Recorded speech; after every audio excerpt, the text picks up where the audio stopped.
দেখাও ভাই, একদম ধরলে একদম কিন্তু ছিঁড়ে চলে যাবে। যাই হোক, এখানে 2 পিস বড় বড় সাইজের আলু দিচ্ছে, আর এগুলো হাঁসের ডিম, তাই তো? হাঁসের ডিম দিচ্ছে। যাক, জিনিসটা আমি টেস্ট করছি খুবই তাড়াতাড়ি।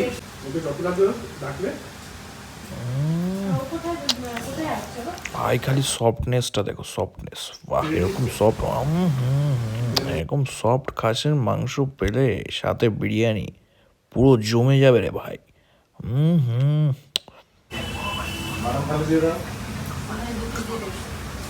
আমি কিন্তু ক্যামেরার সামনে আছি বলে যে তোমাদেরকে মিথ্যে বলছি সেটা কিন্তু না। দিদির এখানে প্রতিটা খাবার যেমন সুস্বাদু, মাটনগুলো এতটা সফট হয় ভাই, কি বলবো।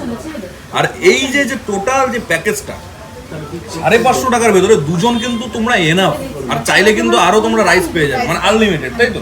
কিন্তু ভাই দুঃখের বিষয় এই জিনিসটা কিন্তু একটাই পাচ্ছ। তবে তোমরা নিরাশ হয়েও না, এই জিনিসটার সাইজটা যত বড় আছে, তোমরা দুজন কেন 3জনও কিন্তু আরামসে খেতে পারবে। আবার সঙ্গে আবার